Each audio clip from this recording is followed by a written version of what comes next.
Shalom and welcome to our next reading of the English derived from the Hebrew. This is chapter 5, Members of the Body. Let us turn to some words designating the members of our body. The word body itself is derived from batan, which signifies the belly. Thence also are derived our words bottom and button. The Latin for body, corpus, is derived from a word which has been cited once before, cerube, the internal parts. Whence we obtain our English word, the core, or the crop of a bird, and crumpet. From this root, too, springs the Latin cerebellum, cerebrum, or brain, and the Greek Cephalus, or head, or Kephali, sorry. I'm not sure if that's a double E or a C there. It says, in this last instance, the two closing consonants are transposed and the L substituted for the R, a change quite according to rule, and quite according to the rule that we've mentioned before of L's and R's being interchangeable. The crown of the head comes from karun, a horn or peak, where we also get the word for crone, Karen, Kronos. It's the word for the horn there.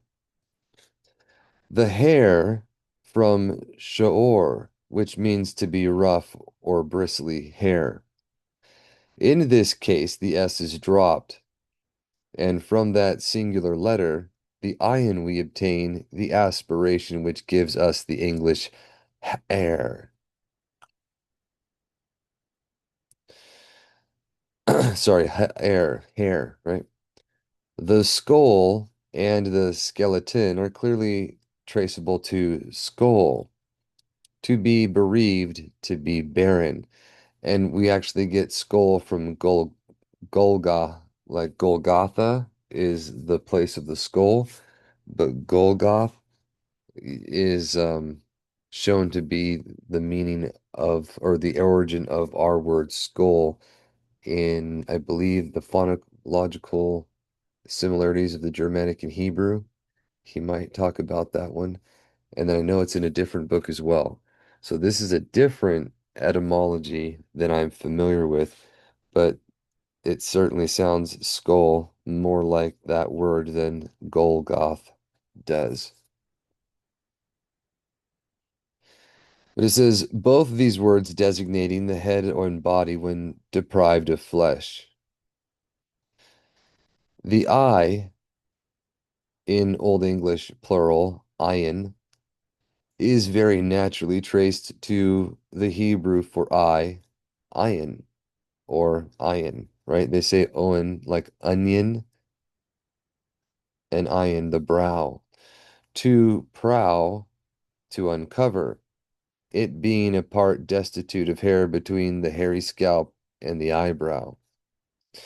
And that prow right there is number 7, pei resh ayin.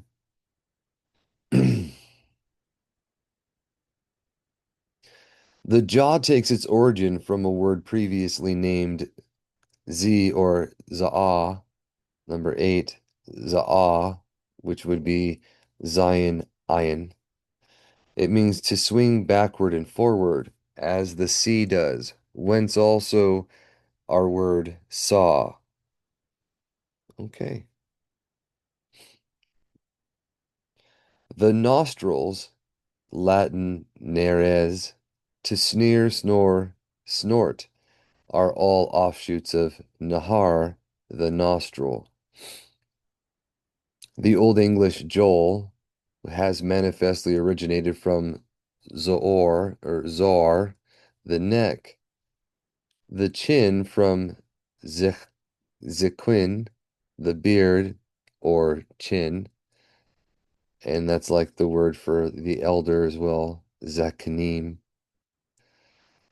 And the lap and the lip from the Hebrew expression before noted, which signifies a ledge, a shelf, a slab, which is a lip, right? The S is omitted to distinguish them from slap and slip. The neck probably claims as its patent a knock or a neck, a collar to place upon the neck. The first festus to strike a hammer. The natural hammer is beyond doubt the fist. I'm sorry, so that's fist and that's fetis. Fetis, which would be pay. Let me see, look at number 6 here. It would be pay tet sheen. You can say fetis. Yeah, fetis. And then that would be interposed there. The S would go on the other side to make fist. So pretty simple. So to strike a hammer, the natural hammer is beyond doubt the fist. Here the two last letters are transposed, which I just mentioned. Sorry about that. The heart owns as its root harid, to palpitate, to hurry, to flutter. The same fountain we track the Greek, or to the same fountain we track the Greek cardia, like the cardiac, cardio rhythm, and the Latin cordis, also the German Herz, the Dutch hart, the Swedish herta, the Danish hirte, and the Sanskrit harda. The Hebrew for heart is lob or love, whence are derived our life, love, leaf or leave, lobe, leave, and probably loop. The lungs lead us to the root lung, to swallow down the throat, the chest to chetsun, the bosom. And we'll look at these ones real quick. So number 7, harid, where they get the word for heart is harid with the chet resh dalit. Leb, where we get love, life, leaf, and all those is lamed bait, which in the classical Hebrew, it can be a B or a V. And then from the B, it can become a P, and from the P, it can be an F. Right? And then you have,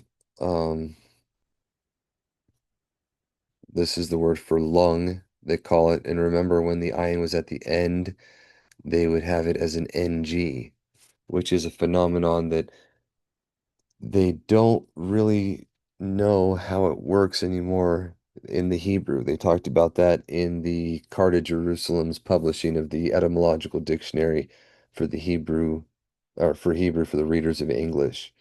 And when you look at the letter ayin, they mention that it has some pronunciations or ways it worked that they don't retain anymore.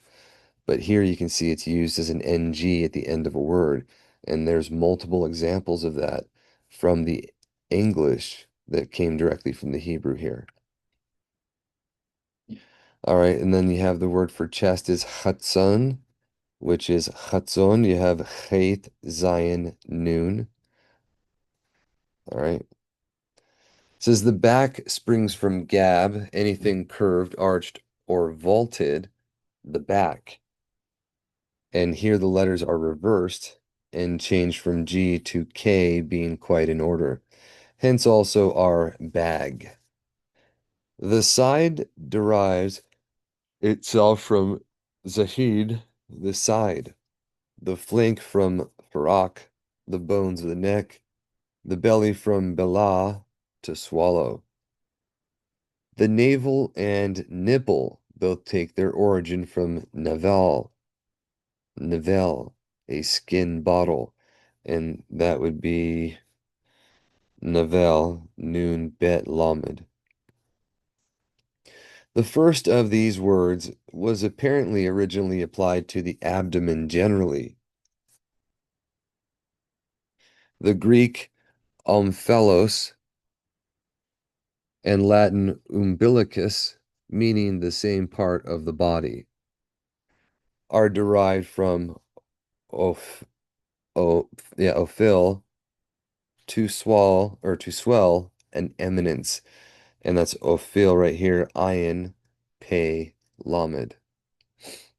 Whence also we obtain the words ample and probably apple. Okay. The reader may remember that by this name, Ophil, part of the city of Yerushalayim was designated. Second Chronicles 26:3. The waste we may owe its origin either to aus, to be narrow, and that would be with the aleph there becoming a W, or to hazit, the middle, the half. And let's look at how those are spelled. That's 1 and 2 down here.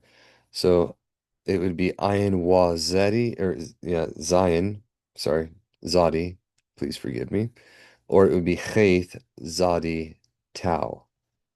Okay, waste, waste. I would see this one as changing as the W more than the Chaith. I don't know too many examples of this, but we might see more as we go. It says, I prefer the latter. So he prefers the second one to the first. It says, from what shall we derive the knee? In Saxon, Knau, or Knau, in German, Knei, Dutch the same, Swedish, Kna, Danish, Kna, French, Gno, and Latin, Genu, Greek, Gno, or Gonu, and Sanskrit, Janu. The reader may choose between karo, to bend the legs, to bow down, and kno, or no, to be abased, to humble oneself. The first of these seems to me the best, though the second is nearer the sound of the word.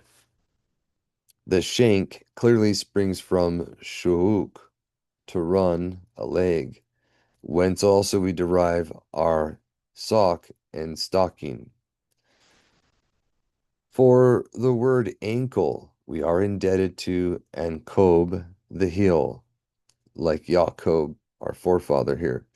It is the word which we recognize as an old acquaintance in Jacob, or Jacob as they say, who laid hold of his brother's heel, and thence took his name. That singular oin, or ayin, has the sound at times of ang and ong, ang or ong. Hence also the Latin ungula, a hoof, excuse me.